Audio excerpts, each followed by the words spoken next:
Iglesia Bautista Sola Gracia trae a ustedes la palabra de Dios. A continuación, el pastor Arnaldo Achucarro. Muy bien. Hemos aprendido bastante el miércoles pasado, ¿verdad que sí?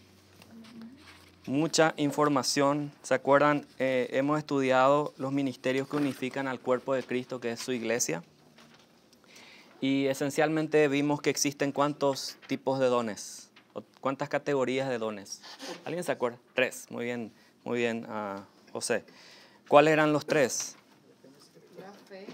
No, esas 3 categorías. Una era de proclamación o de hablar, ¿se acuerdan? La siguiente era de servicio. Y la tercera era de señales y prodigios. ¿Se acuerdan de esas 3 categorías? Ahora esas 3 categorías se subdividen otra vez. Estaba el don de profecía, enseñanza, exhortación, palabra de sabiduría, de conocimiento. En la parte de servicio estaba servicio, dádivas, liderazgo, misericordia, fe, discernimiento, espíritu. Y lo último, la última área era de señales y prodigios. ¿Se acuerdan cuántos eran? 4. Sanidad, prodigios, milagros, lenguas e interpretación de lenguas. Muy bien, yo les pregunto, ¿cuál de estas 3 áreas ya no están vigentes hoy? La última. Sí, la última, ¿verdad? ¿Por qué no están vigentes hoy, hermanos? Por un motivo dijimos, ¿se acuerdan? Porque hoy día no existen más que apóstoles ni profetas. ¿Se acuerdan? 5 ministerios de los cuales apóstoles y profetas los estableció Cristo. ¿Para qué? Para fundamentar y poner el cimiento de ¿qué? De su iglesia. Entonces, los apóstoles y profetas sirvieron o fueron utilizados por Dios para hacer señales y prodigios, para el tema de las lenguas y para poder también tener lo que hoy tenemos aquí en un libro, ¿verdad? La palabra de Dios escrita. ¿Por qué? Porque esa palabra de Dios fue revelada a ellos para que ellos puedan escribir lo que Dios quería. La palabra de Dios es inspirada por Él mismo. Entonces, eso fue lo que vimos a resumidas cuentas el miércoles pasado. Muy bien, hoy continuamos con el mismo estudio y vamos a ver un poco el propósito de esos dones el día de hoy. Tienen sus hojitas allí, entonces alcanzó para todos, ¿verdad?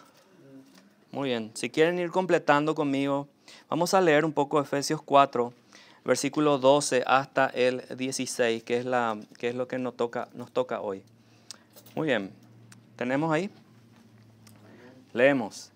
Dice, a fin de perfeccionar a los santos para la obra del ministerio, para la edificación del cuerpo de Cristo, hasta que todos lleguemos a la unidad de la fe y del conocimiento del Hijo de Dios, a un varón perfecto, a la medida de la estatura de la plenitud de Cristo, para que ya no seamos niños fluctuantes, llevados por doquiera de todo viento de doctrina, por estratagema de hombres que para engañar emplean con astucia las artimañas del error, sino que siguiendo la verdad en amor, crezcamos en todo en aquel que es la cabeza, esto es Cristo, de quien todo el cuerpo, bien concertado y unido entre sí, por todas las coyunturas que se ayudan mutuamente, según la actividad propia de cada miembro, recibe su crecimiento para ir edificándose en amor. Oramos.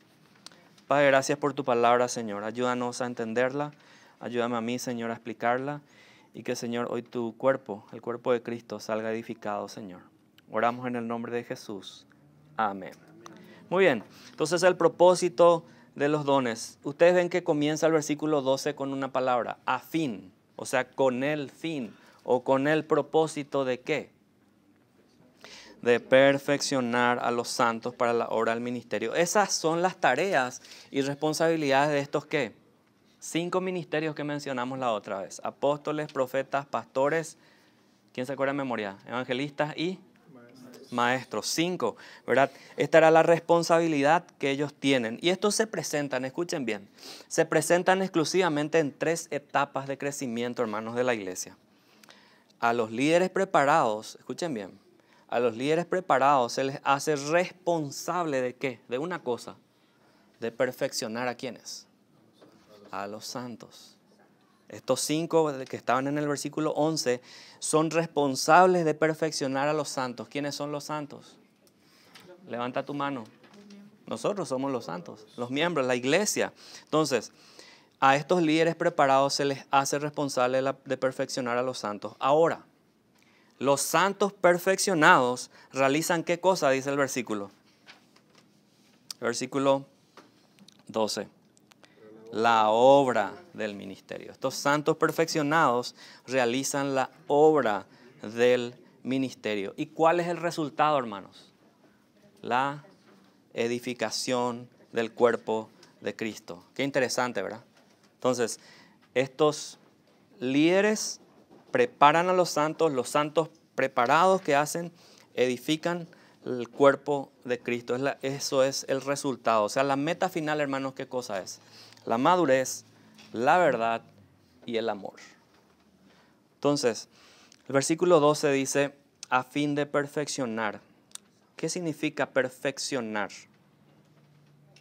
Ayudar a los cristianos a que puedan ser, ¿qué cosa? Maduros, que puedan ser completos en el ministerio de la obra. Hermanos, no estamos hablando de perfección, de ser sin error, cero error, como se dice. Cuando uno es piloto de avión, uno sabe que sí tiene que ser cero error, porque un error cuesta la vida de mucha gente, ¿verdad? Y la misma del piloto. Pero en este caso, hermanos, que estamos hablando de la vida cristiana, no somos todos perfectos, ¿verdad que no? ¿O hay alguien perfecto aquí? No. Si levantó su mano, ya está en error, ¿verdad? Entonces, nadie es perfecto. Esta palabra perfeccionar que usa Pablo en este pasaje habla de una madurez y significa restaurar algo a su condición original o que sea completo, significa esto, ¿verdad? O sea, ¿qué es lo que significa? Necesitamos más cristianos maduros que puedan trabajar en la obra del Señor para que ella, ¿qué cosa? Siga adelante. Entonces, hermanos, esta palabra de perfeccionar habla de completo, de ser maduros en la palabra del Señor. Entonces, el versículo 12 nos habla de esa perfección que es de poder ser capacitados. Vamos a la siguiente palabra. Dice, a fin de perfeccionar a los santos para la obra del ministerio. ¿Para qué? Para la edificación del cuerpo de Cristo.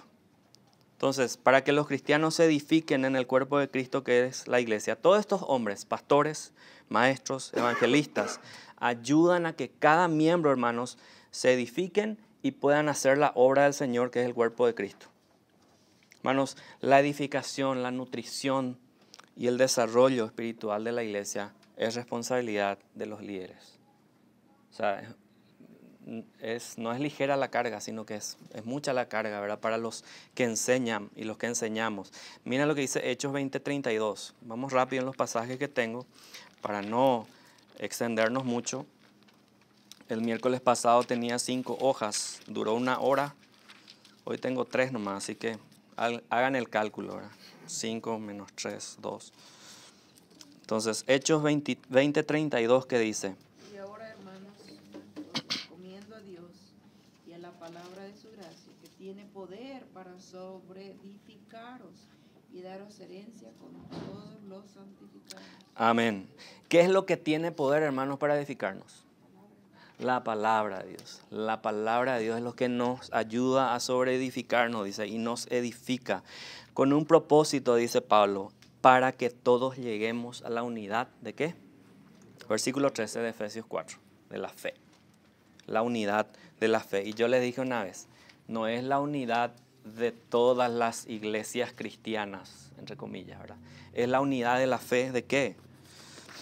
Fe se refiere al cuerpo de la verdad revelada en la palabra de Dios, en las Escrituras. Es lo que estábamos hablando recién con el hermano Leonardo, el pastor Leonardo, ¿verdad? Es cierto, tenemos la palabra como nuestra base, pero ¿qué creemos nosotros? Tenemos que tener ¿verdad? Una sana doctrina explicada, ¿verdad? Entonces está revelada en la Escritura y eso constituye ¿qué cosa? La enseñanza cristiana. Ahora, en particular, toda la Escritura, toda la doctrina, el contenido completo del Evangelio está ¿dónde? En la palabra de Dios. Y la unidad y la armonía entre los creyentes solo son posibles si se edifica ¿qué? Sobre el fundamento de la palabra de Dios, que es la sana doctrina. Solamente hay unidad, hermanos, cuando tú y yo creemos que lo mismo del Evangelio. Eso es lo que decía Pablo en Gálatas, ¿verdad? Él se fascinaba, se maravillaba de que los Gálatas habían creído ya y habían añadido cosas al Evangelio de Cristo. Hermanos, cualquier otro evangelio, y esto lo pongo entre comillas, que no predica a Cristo crucificado y que no predica la cruz de Cristo, el arrepentimiento, la fe, es otro evangelio. Entonces, que no predica que la salvación es solamente por gracia, por fe, estamos hablando de otro evangelio. Entonces, a eso tenemos que llegar, dice Pablo en Efesios 4:13, dice, hasta que todos lleguemos a la unidad de la fe y ¿del qué? Del conocimiento del Hijo de Dios. Del conocimiento del Hijo de Dios. ¿Qué se refiere el conocimiento del Hijo de Dios? Un conocimiento profundo de Cristo, ¿verdad? Es un conocimiento profundo de Cristo que un creyente solamente alcanza ¿cómo, hermanos? ¿Mediante qué cosas? La oración, el estudio de la palabra, el estudio sistemático de la palabra. No tengan miedo de esa palabra sistemático. No es muy teológico. Sistemático, ¿qué significa? Que está en un orden, ¿verdad? Cronológico, en un orden estructurado. Eso significa sistemático de la palabra. Y no solamente orar y estudiar la palabra, sino ¿qué cosa más? Fe. Obedecer la palabra. Porque si todo se queda acá, hermano, ¿qué pasa? Dice Santiago 1:22. No seáis, ¿qué? Oidores olvidadizos de la palabra de Dios. Entonces, Filipenses, quiero que vayan conmigo a Filipenses 3:8, 10. Filipenses 3. ¿Quién puede leer Colosenses 1:9, 10 también me puede ayudar? Dijo 3:10. 3:8 al 10 de Filipenses. Y ciertamente aún estimo todas las cosas como pérdida por la excelencia del conocimiento de Cristo Jesús, mi Señor, por amor del cual lo he perdido todo y lo tengo por basura para ganar a Cristo. Amén. Hasta el 10. A fin de conocerle y el poder de su resurrección y la participación de sus padecimientos, llegando a ser semejante a él en su muerte. Amén. El 9 dice, y ser hallado en él no teniendo mi propia justicia que es por la ley, sino la que es por la fe de Cristo, la justicia que es de Dios por la fe. Entonces, ¿qué es lo que está diciendo Pablo? Pablo que tenía ¿qué cosas? Títulos, tenía todo, hermanos.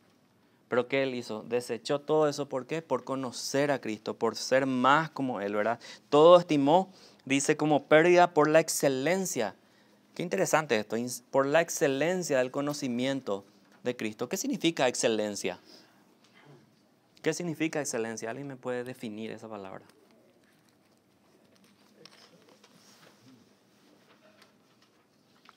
Lo máximo. Hacer de la mejor forma posible que tú puedas hacerlo. Eso significa excelencia. Y yo te pregunto, ¿procuras de esa manera conocer a Cristo hoy? ¿Conocer más de Cristo?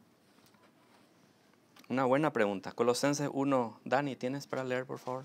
1, 9 al 10. Colosenses 1, 9. Sí, y 10. Por lo cual también nosotros, desde el día que los oímos, no cesamos de orar por vosotros y de pedir que seáis llenos del conocimiento de su voluntad en toda sabiduría e inteligencia espiritual. Wow, qué tremendo. ¿Cuál era la oración de Pablo?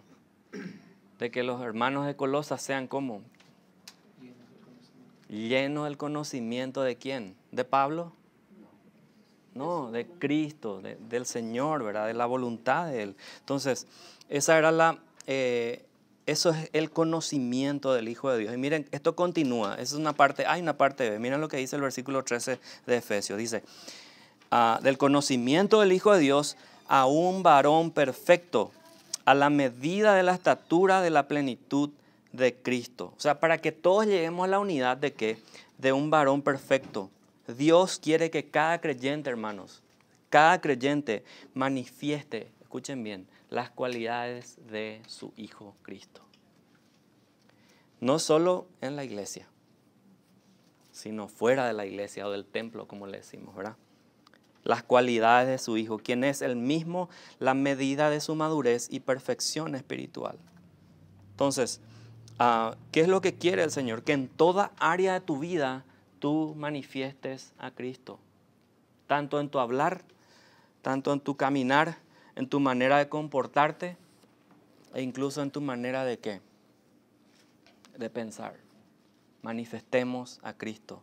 Ahora, ¿qué capacidad nos dio el Señor? El Espíritu Santo medio nuestro, ¿verdad? Para que podamos llegar a eso, ¿verdad? La meta final es la madurez, la verdad y el amor. Ahora, ¿procuras ser más tú como Cristo hoy o procuramos ser más como quién? ¿Como nuestro líder? ¿Como nuestro presidente o nuestro pastor o nuestro lo que sea? No, el Señor dice, seamos más como Él.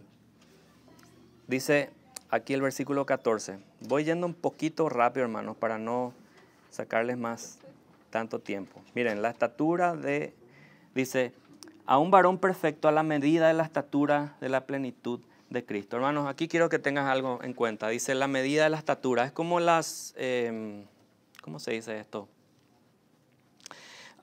Esos que se usan en los Olympics. Si alguien me ayuda con la palabra. Esas barras así. Y se pone una barra en el medio y a través de eso saltan, ¿verdad? Y se pone más alto y salta más alto. Después ya hacen con una barrita así para poder impulsarse y saltar más alto, ¿verdad? Entonces, es de ese tipo de medida está hablando aquí Pablo. ¿Cuál es tu estándar hoy? Si tu estándar es este, hermano, hasta aquí vas a llegar. El estándar del ser humano, ¿verdad? Te puedes poner metas hasta ahí y hasta ahí llegas. Ahora, ¿cuál es nuestro estándar, hermanos, aquí? La estatura de la plenitud de Cristo. Ahora, ¿cuándo lo vamos a lograr esto? Algunos creen que cuando se bautizan ya son como Cristo, se graduaron y ya estuvo. No, ¿cuándo lo logramos esto según Filipenses 1:6? Hasta el día de Jesucristo.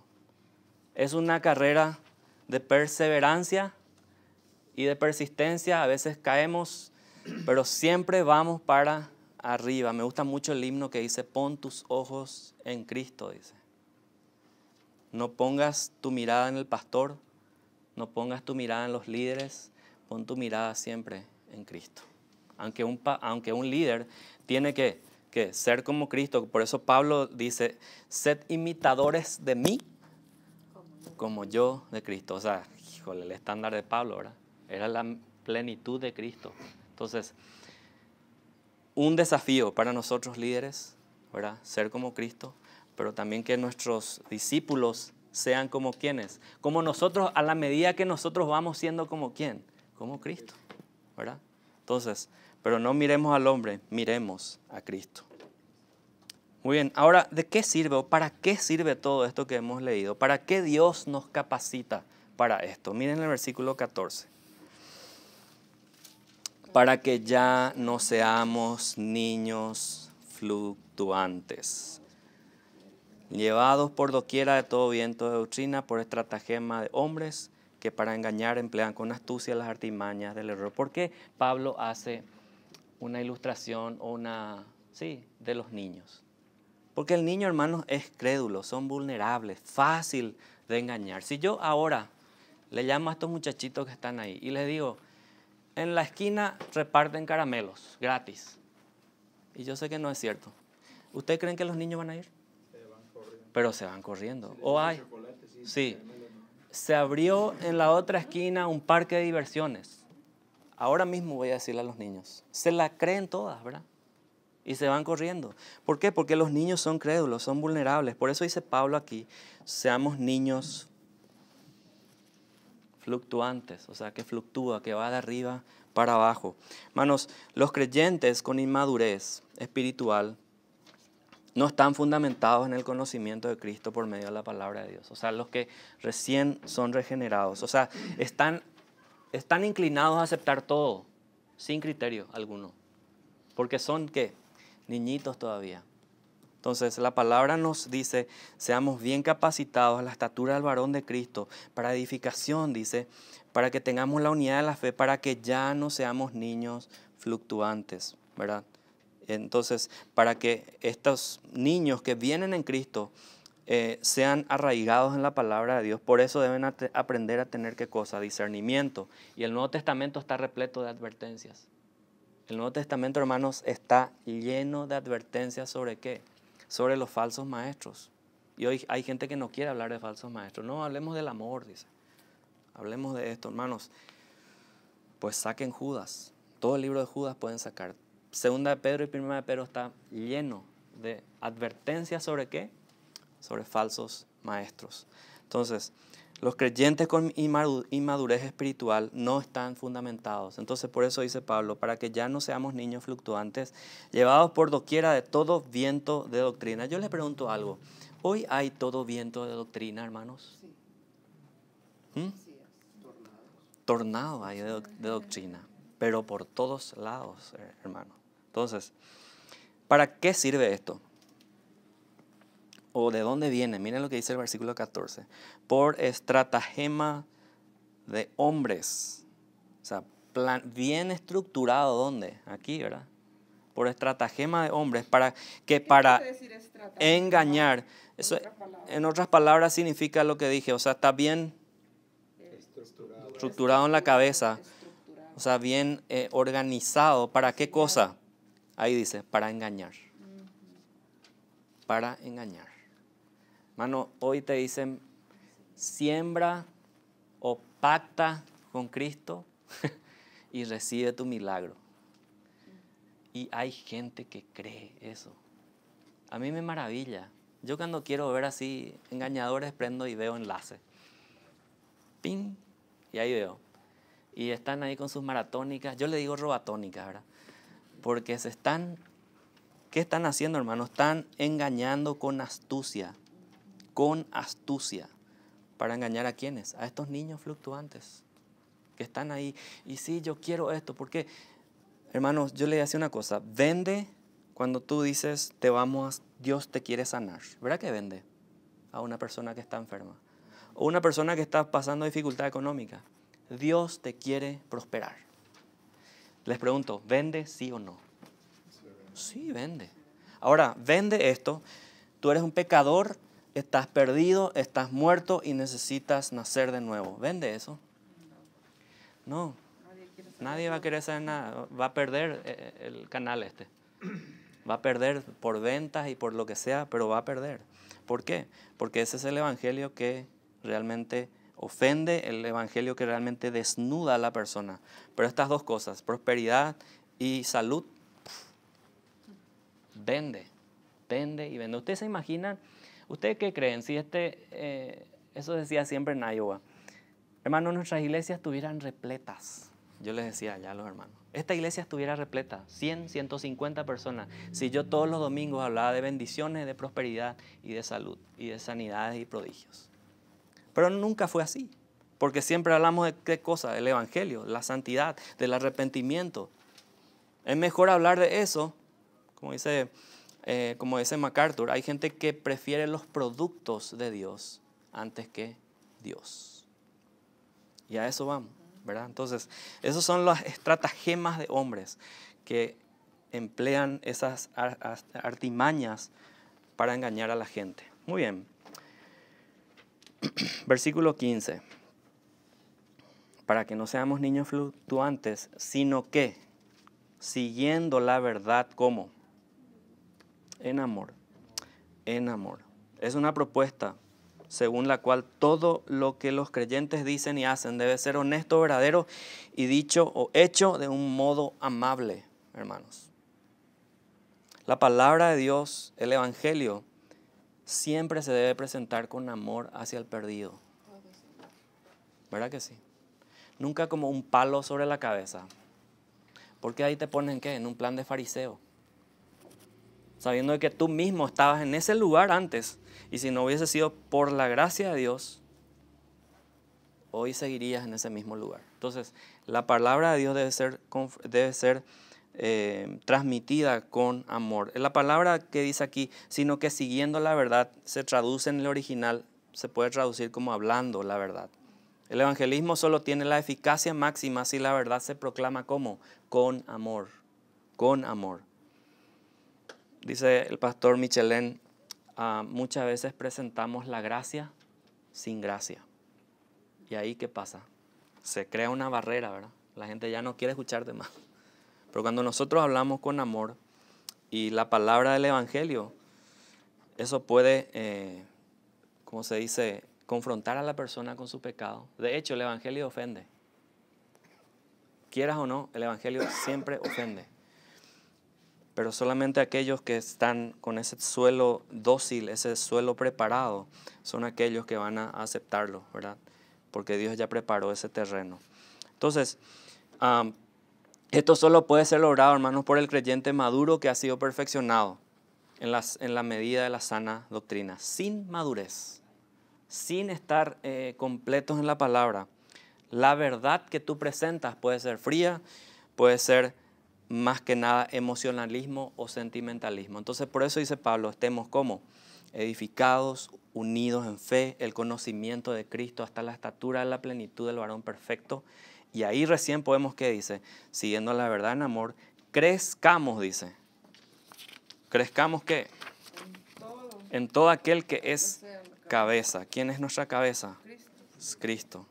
La iglesia de Cristo tiene una sola cabeza. Es Cristo.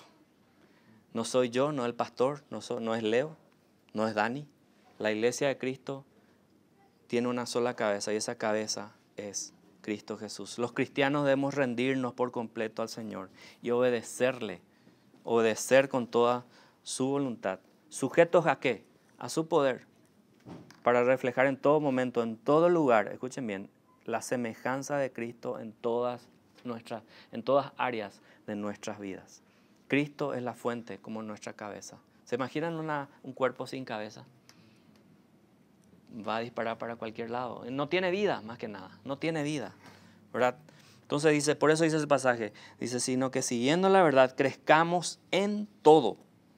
Y ahora vamos a ver un poco el 16. Miren, el 16 habla de esto, hermana, justamente, y vamos a ir a un pasaje en 1 Corintios ya para ir cerrando la idea. Miren, de quien todo el cuerpo, ¿de quién es el cuerpo?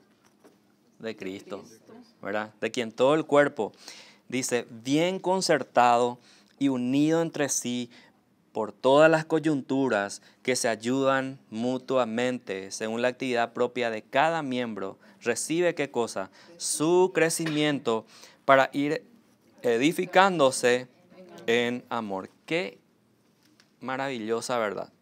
O sea, esto es el resultado de todo lo que hemos hablado, ¿verdad? A esto se debe llegar. Aquí Pablo nuevamente hace una ilustración del cuerpo para exponer la misma verdad de la ilustración del edificio en Efesios 2.21. Vayan a Efesios 2.21. Miren lo que dice en Efesios 2.21. En quien todo el edificio, bien coordinado, va creciendo, dice, para hacer un ¿qué? Templo santo del Señor. O sea, Pablo hace la misma ilustración de un cuerpo como de un edificio. Cristo, siendo la cabeza, ayuda al cuerpo, que es la iglesia, a ir edificándose en amor. Y la iglesia está bien unida, está concertada. ¿Qué significan las coyunturas? Hágase así, hermano, hágase así su mano. Mire, todas estas son las coyunturas, ¿verdad? Están bien unidas. Están bien unidas. O sea, si estas coyunturas no estuvieran bien unidas, mi dedo se caería. ¡Pum! Tu oreja se cae, ¿verdad? Se caen los miembros de tu cuerpo. Pero, ¿qué pasa? Están bien unidas, están bien, las coyunturas están bien. Dice, se ayudan mutuamente según la participación de cada miembro que trabaja en el cuerpo. Cada miembro, escucha bien, cada miembro es fundamental para el crecimiento integral del cuerpo de Cristo. Cada miembro. 1 Corintios 12:14. Este es un pasaje un poquito, voy a leerle. 1 Corintios 12:14 y con esto vamos a ir terminando. 1 Corintios 12. Les leo. 12:14. ¿Tienen todos? amén. Dice, además, El cuerpo no es un solo miembro, sino ¿qué dice Pablo? Muchos. Si dijera el pie, esta parte me encanta de Pablo. Es simpático también Pablo, ¿verdad? En su forma de escribir. Dice, si dijera el pie, porque no soy mano, no soy del cuerpo. ¿Por eso no será del cuerpo? Y si dijera la oreja, porque no soy ojo, no soy del cuerpo. ¿Por eso no será del cuerpo? Si todo el cuerpo fuese ojo, ¿dónde estaría el oído? Si todo fuese oído, ¿dónde estaría el olfato? Eso es lo que decíamos el miércoles pasado. No todos pueden ser pastores. No todos pueden ser maestros, porque este púlpito se llenaría de peleas, porque todos van a querer pasar acá a enseñar. Entonces, cada uno dice tiene su función en el cuerpo. El versículo 18. Mas ahora Dios ha colocado los miembros, la soberanía de Dios aquí también, cada uno de ellos en el cuerpo como ¿quién? Como Él quiso.